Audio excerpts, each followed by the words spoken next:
అక్కడ కూర్చొని లౌడ్ స్పీకర్ని చూస్తూ వచ్చారు. అందులో బోస్ అని వచ్చింది. ఇంతమంది మాట్లాడారు కానీ బోస్ సంగతి ఎవరు చెప్పలేదు. సుభాష్ చంద్రబోసు గుణవంతుడు, గొప్ప శక్తివంతుడు. ఐసీఎస్ పాస్ చేసిన తర్వాత ఇండియాకు వచ్చి రాజకీయంలో చేరి అనేక రంగంలో యందు అభివృద్ధి గావించాడు. కానీ దురదృష్టవశాత్తు భారతీయుడు ఐకమత్యం లేకపోవడం చేత అతన్ని ఏదో ఒక విధంగా బయటకు పంపగలిగారు. బయటకు పంపిన తర్వాత ఆయన యాక్సిడెంట్లో మరణించాడని ప్రచారం కూడా చేశారు. కానీ అతనికి లైఫ్లో ఎప్పుడు కూడా యాక్సిడెంట్ జరగలేదు, ఎక్కడ కూడా యాక్సిడెంట్ జరగలేదు. కానీ అతను విదేశాలకు వెళ్ళి మై కంట్రీ అని ఒక బుక్ రాశారు. మై కంట్రీ దానిని టైప్ చేయడానికి ఆయనకి ఇంగ్లీష్ తెలీదు. కానీ జపాన్ భాష లోపల తర్జుమా చేసి అనేక రకములుగా ఆ పుస్తకాన్ని పూర్తి చేసింది. చేసేటప్పటికీ ఈయన ఆమెను వివాహం ఆడాడు. వివాహం ఆడిన తర్వాత ఒక బిడ్డ పుట్టింది. ఆ బిడ్డని లలితా బోస్. ఆ లలితా బోసు ఎట్లో కష్టపడి పుట్టపర్తి చేరింది. పాపం పుట్టపర్తికి వచ్చి అక్కడి నుంచి నేను ప్రయాణమైపోతుంటే నా వెంట ఒక కారు తీసుకొని, హార్మోన్ తీసుకొని నా వెంటనే వచ్చింది. పాపం ఊటీకి వచ్చింది, కొడైకెనాల్కి వచ్చింది, మధురకు వచ్చింది. ఈ 3 గ్రామాలు చూసుకొని నిరంతరము ఆమె ఉన్నంతకాలం కూడాను సాయి నామస్మరణ అంత తప్ప మరొక పాఠం లేదు ఆయనకు. నా తండ్రి ఈ పవిత్రమైన భారతదేశం నందు జన్మించాడు, కానీ భారతదేశం నందు ఐక్యం కాలేదు. కానీ ఈనాడు అతని పేరు చెప్పుకొని నేను ఈ భారతదేశంలో దర్శించాను అని చెప్పి చాలా బాధపడింది. పాపం సుభాష్ చంద్రబోసు చాలా శక్తివంతుడు. శారీర మానసిక ఆధ్యాత్మిక శక్తి కూడాను నిండుగా ఉండేటువంటిది. ఆధ్యాత్మికంలో కూడాను చాలా ప్రవీణుడే. అయితే ఎవరికి చెప్పేటువంటి వాడు కాదు. తన మనసు నుండి ఉంచుకొని అన్ని విధాలా కూడాను చింతిస్తూ ఉండేటువంటి వాడు. దేశం బాగుపడాలి, దేశం బాగుపడాలి, భారతదేశం ఉత్తీర్ణుడు కావాలి, భారతదేశం ఉత్తమ దేశం కావాలి, భారతదేశము పవిత్రమైన దేశం కావాలి అని ఎంతో ఆశించేవాడు పాపం. కానీ ఆ విధంగా దేశం యొక్క అభివృద్ధిని కోరిన వారు ఎవ్వరు కూడా లేరు. అందరు చెప్పినారు కానీ గాంధీ, నెహ్రూ, సుభాష్ చంద్ర అంతా వీరందరూ చెప్పినారు కానీ చెప్పిన చేయటం లేదు. కానీ సుభాష్ చంద్రబోసు చేయడానికి ముందుకు వచ్చేటప్పటికీ అతనికి అనేక రకమైనటువంటి ఆటంకాలు చూపెట్టారు. పెట్టి అతన్ని ఎంతో దేశం నుంచి కూడాను బయట పంపించారు. ఎందుకంటే అతను ఉంటే అతను ఇక్కడ లీడర్ అవుతాడేమో అని ఉద్దేశంతో అతన్ని బయట పంపించారు. బయట పంపించేటప్పటికీ అయినా కూడా పర్వాలేదని ఎవరికి చెప్పకుండా టికెట్ తీసుకున్నాడు, వెళ్ళాడు. కట్టగలపటికి ట్రైన్ యాక్సిడెంట్లో పోయినాడు అని చెప్పారు. ట్రైన్లో పోలేదు, కానీ స్టీమర్లో పోయినాడు. ఎక్కడ కానీ యాక్సిడెంట్ కాలేదు. అటువంటి గుణవంతుడు మన భారతదేశంలో ఎందరో ఉన్నారు. కానీ ఉండి ప్రయోజనం ఏమిటి? అందరూ చెప్తున్నారే కానీ చేసేవారు ఒక్కరు లేరు. చెప్పవచ్చు కోటి, చెయ్యరు ఒక్కటి. కానీ ఇంత చేసినటువంటి యొక్క సుభాష్ చంద్రబోసు ఈనాడు ఎవరు తలుచుకుంటారు. అది నాకు బాధ. ఒక్కరైనా సుభాష్ చంద్రబోస్ను తలుస్తున్నారా? తలచడం లేదు. అంత దేశానికి పూర్తి అద్భుతంగా వేసినటువంటి యొక్క ప్రాణి సుభాష్ చంద్రబోస్. ప్రదేశంలో ఉండినప్పటికీ భారతదేశం యొక్క అభిమానం పోగొట్టుకోలేదు. దినదినానికి పెంచుకుంటూ వచ్చాడు. తర్వాత వాళ్ళ అన్నకు రాశాడు శరత్ చంద్రబోస్కు, ఈ విధంగా మా బిడ్డ వస్తున్నది లలితా బోస్, ఆమె పేరు లలితా బోస్, ఆమె వస్తున్నది, నీకు కొంచెం జాగ్రత్తగా చూసుకోమని చెప్పాడు. ఆ జాబును చూసి ఆ అమ్మాయిని చూసి చాలా సంతోషించాడు.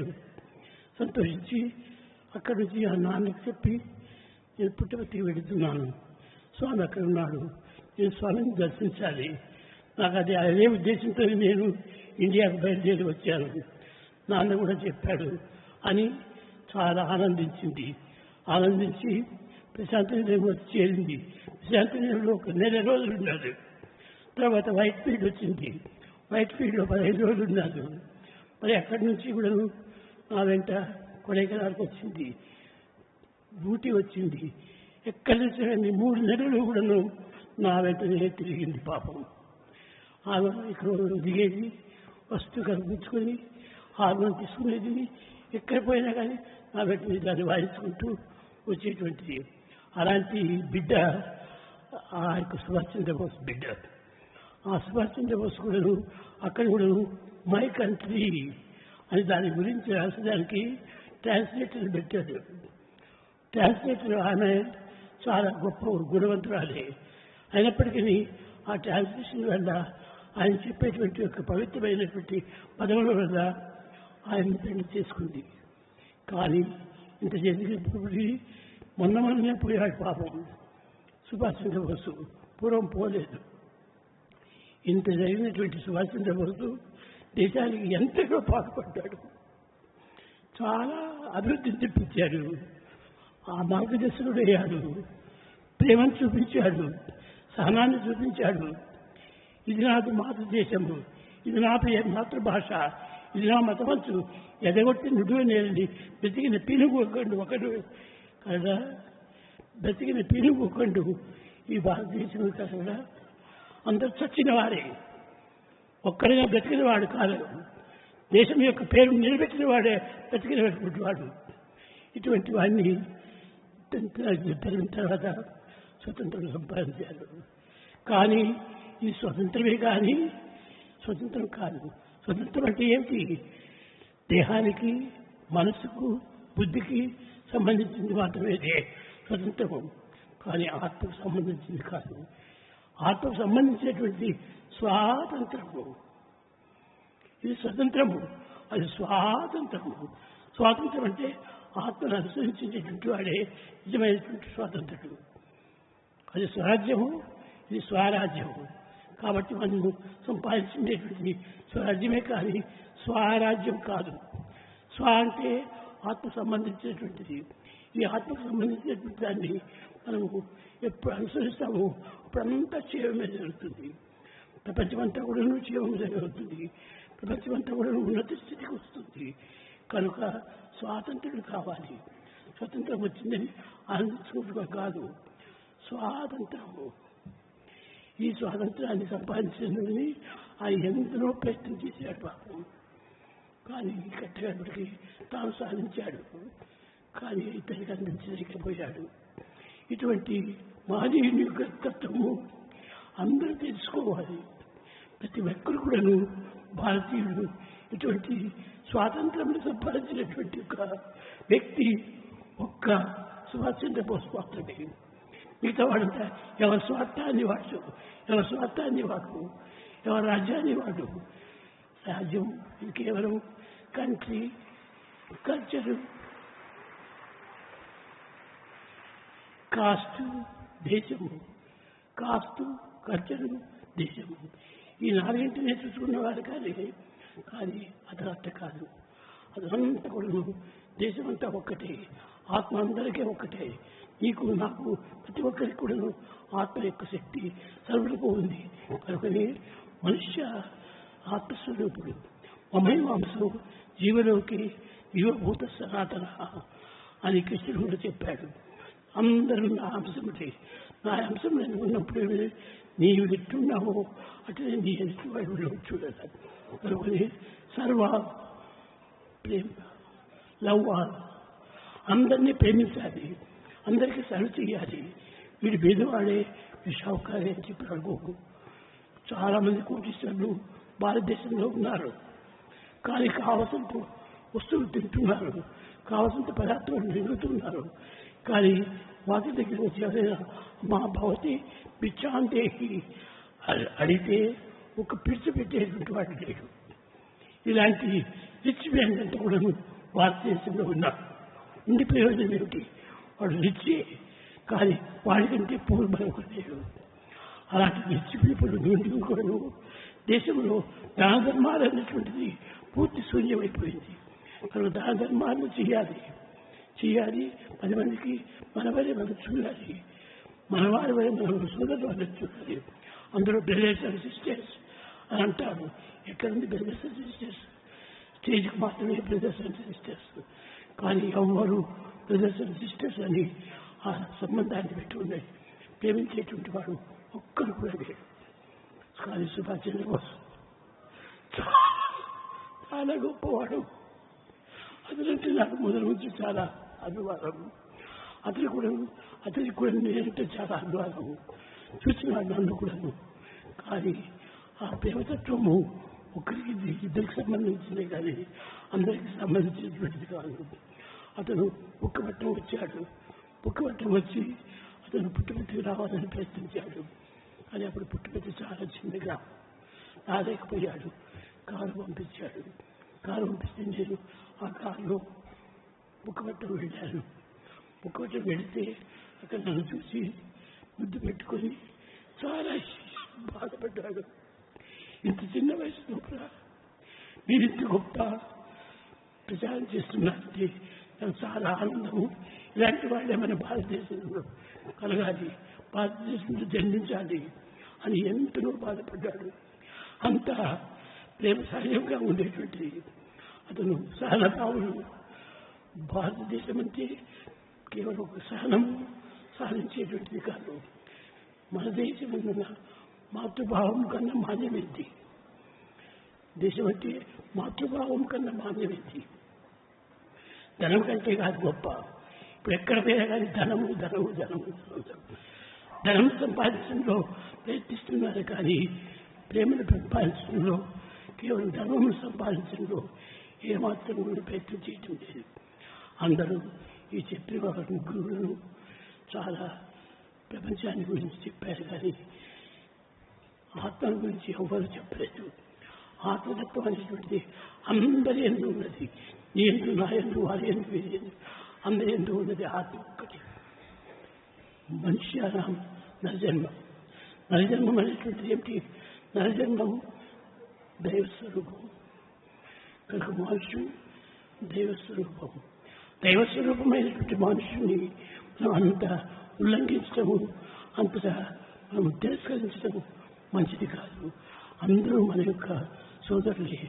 ఈ భావంతో ఉండాలని, ఎప్పుడు ఆ భావం కలుగుతుందో అప్పుడే మనకు స్వరాజ్యం సంపాదించడం. అంతవరకు ఇదంతా కేవలం స్వరాజ్యమే, స్వరాజ్యమే, స్వరాజ్యం. స్వరాజ్యం అంటే ఏమిటి? స్వరాజ్యం. స్వ అంటే స్వార్థం. స్వరాజ్యం అంటే చూసి ఇంటి కాదు, స్వరాజ్యం అంటే నా హృదయానికి అంటుకొనిపోయినటువంటి అటువంటి స్వాతంత్రాన్ని సంపాదించాలి. మీరందరూ కూడా రేపటి దినము ప్రతి ఒక్కరు కూడా గ్రామ సేవ చేస్తున్నారు, పిచ్చుడు సేవ చేస్తున్నారు. ఆ సేవ చేసే ప్రతి మానవుడు కూడా నిజమైనటువంటి స్వాతంత్రాన్ని సంపాదించాలి. ప్రతి ఒక్కరిని ప్రేమించాలి, ప్రతి ఒక్కరిని ఆదరించాలి, ప్రతి ఒక్కరిని సరి అయినటువంటి సహాయం చేయాలి. అప్పుడే మీరందరూ కూడా ఈ కాలేజీలో చదివినటువంటి యొక్క విద్యార్థులైనటువంటి సార్థక నామం తెలుస్తుంది. కనుక మీరందరూ కూడా స్వరాజ్యము, స్వరాజ్యాని కోసం పాటుపడండి. స్వరాజ్యం కాదు మనకు, స్వరాజ్యము. స్వ అంటే సొంతమైనటువంటి రాజ్యము. అదే మన ఆత్మ. అన్నిటినీ మారవచ్చు, కానీ ఆత్మని ఎవరు మార్చలేరు. కానీ ఇటువంటి దుర్మార్గులు కూడాను, ఇటువంటి రాక్షసులు కూడాను మార్చలేదు. అలాంటి మార్చలేటువంటి యొక్క స్వరాజ్యము ఆత్మ సంపాదించాలి. ఆత్మవిశ్వాసం పెట్టుకోండి. ఆత్మవిశ్వాసమే ప్రతి మానవులకు ప్రధానమైనటువంటి యొక్క సరైనటువంటి స్థితి. అది నిత్యము సత్యము అయినటువంటి యొక్క స్థానం. అట్టి స్వరాజ్యం సంపాదించి అందరూ గొప్ప కీర్తిని సంపాదించాలని నేను ఆశీర్వదిస్తూ నా ప్రసంగాన్ని అతని పైన ఉన్నటువంటి ప్రేమ వల్ల నేను మాట్లాడగలిగాను. నేను అందరూ నన్నెవరు నాకు ఇన్వెస్ట్ చేయలేదు, మాట్లాడమని పిలవలేదు, కానీ నేను నేర్చుకుని మాట్లాడుతున్నాను. అలాగే ఏమిటి అతని పైన ఉన్నటువంటి ప్రేమ వాత్సల్యమే నా యొక్క ఇది హక్కు. అటువంటి అది మనిషి భారతదేశంలో తప్పక తిరిగి పుట్టాలి, తిరిగి ఇలాంటి సరైనటువంటి స్థితిని సంపాదించాలి. అతనే ఇప్పుడు భారతదేశంలో ఉంటే ఎంతో గొప్ప పేరు సంపాదించేటువంటి వాడు, ఎంతో గొప్ప కీర్తిని సంపాదించేటువంటి వాడు, ఈ బిచ్చుడు అనేటువంటి వాడే ఉండేటువంటి వాడే కాదు.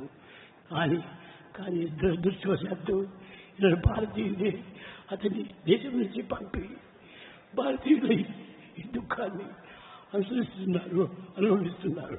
కనుక అటు వారిని మనం ఎప్పుడు ప్రేమించాలి, ఎప్పుడు మనం విశ్వసించాలి. అతని విశ్వాసము, అతని ప్రేమని అందరి యొక్క బలము, అందరి యొక్క ధైర్యము. కనుక సుభాష్ చంద్రబోస్ను అందరూ కూడా మనసులు ఏమాత్రం కూడా మరుగుకూడదు. ఏది తెలిసినప్పటికీ అతని మాత్రము తలుచుకోకుండా ఉండకూడదు. కాబట్టి నేను మైత్రిటువంటి బోస్ అనేటువంటి పేరుని చూసి నాకు జ్ఞాపకం వచ్చింది. కాబట్టి బోస్ అనేటువంటి వాడు ఇప్పుడు కూడా చాలా మంచివాడు. భారతదేశంలో బోస్ చేసినటువంటి యొక్క బోధను చాలా సద్గుణవంతుడు, సదాచారమైనటువంటి. దాంట్లో సుభేక్షి చేసినటువంటి యొక్క గానము హృదయాన్ని కూడా కరింపజేసినటువంటిది. ఆమె గానకోకిల, ఆమె వర్ణించినటువంటి ఆమె మొట్టమొదట సరోజినీదేవి. ఆ సరోజినీదేవి సుభాష్ చంద్రబోస్తో చాలా సహనంగా ఉండేటువంటిది. ఇలాంటి మంచివారినంతా మర్చిపోతున్నాం మనం, చెడ్డవారిని మాత్రం నిరంతరం విశ్వాసిస్తున్నాం. అది చాలా తప్పు. మంచివారిని మరవకూడదు. మంచివారే మనకు సరైనటువంటి మాణిక్యం వంటివారు. అలాంటి వారిని మనం మర్చిపోకుండా నిరంతరం కూడా పిల్లలు స్మరిస్తూ ఉండాలని ఆశిస్తూ నేను విరమిస్తున్నాను.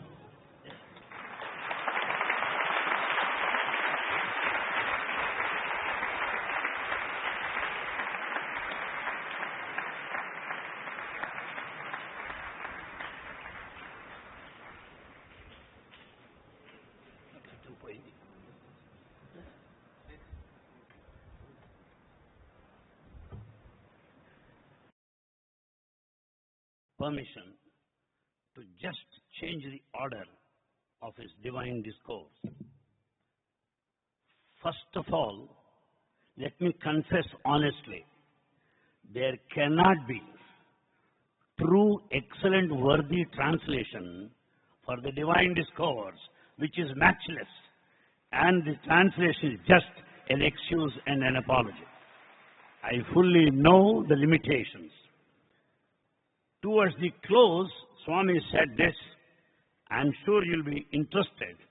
Therefore, I wish to mention it at the beginning itself.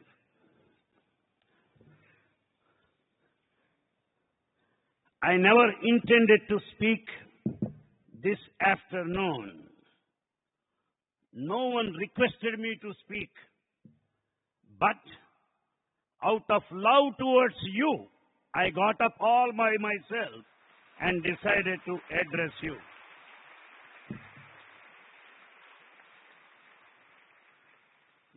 That is the love of Bhagwan. Bhagwan mentioned in his discourse a torrential oration, a Niagara flow, and however, I collected few and venture to render translated version. Having listened to 3 preceding speakers, Bhagwan felt sorry that no mention of Subhash Chandra Bose was made by any one of them. Swami said, Subhash Chandra Bose is a virtuous person, and having passed ICS, he stepped into Indian politics and is an excellent, ideal man. But however, situations led to such an extent that he was driven out of this country and was treated as the enemy in this land. There is also a rumor and a loud talk that he died in an accident in a foreign country. That is not true.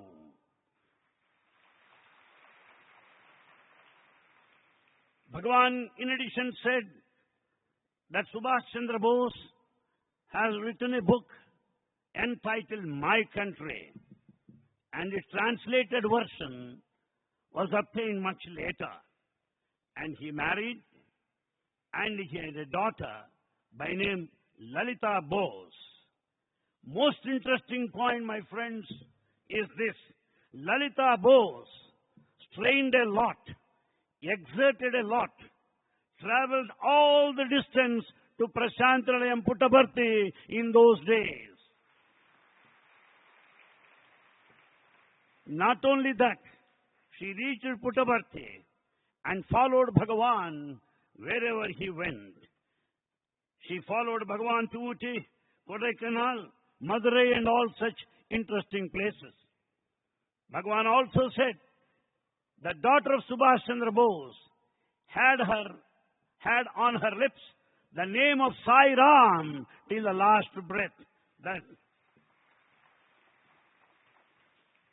And then she was very proud of her father. And when she always used to say that my father is an Indian and my father struggled hard for independence. Though India is free, it has not achieved unity as yet. Having heard the name of India, she wanted to visit this country. Bhagavan says that Subhash Chandra Bose has got all physical power, the mental alertness, and spiritual faculties quite sharp. And in fact, these points of Subhash Chandra Bose are not too well known to everybody. And he always wanted that this country should prosper. He wanted this country should progress. And he always considered Bharat as the most sacred land in the whole of this world. And he wanted that this country should be number one. No one in this country ever worked so hard. No one in this country ever sacrificed as much as Subhash Chandra Bose himself. In fact, he faced so many obstacles, so many problems in his way, but yet he proceeded all alone, silently. He never died in an accident as we think, as many say. Today, as Bhagavan said, my friends, it's most important. People speak and speak. They do not practice. It was Subhash Chandra Bose who practiced whatever he said. And he should be an example to everybody. And what is the present position in India? No one thanks him. No one remembers him. No one has got any word to say in gratitude about his contribution to this country. And then, writing a letter to her father, taking permission from brother, the daughter of Subhash Chandra Bose came here all along. And then she came to Parthi, and she reported to Swami that she was sent here by her father, Prashantnilayam. She was very fortunate enough to have followed Bhagavan to several places. And Subhash Chandra Bose always considered India as his motherland. He is very proud of this national language. And as Bhagavan says, everyone should have that kind of national pride, fervor, spirit of patriotism. Swami made one important statement. If we don't love our country, if we do not have patriotic spirit, we are dead, that's all. We can call ourselves living, alive, if only we love our country. And Bhagavan says that it was Bose who was responsible for the prestige and the reputation of this country. And now Swami refers to certain spiritual philosophical implications of this term Swarajya, Swarajya, Swatantra, Swatantra. We have Swatantra, independence, but Bhagavan refers to Swatantra.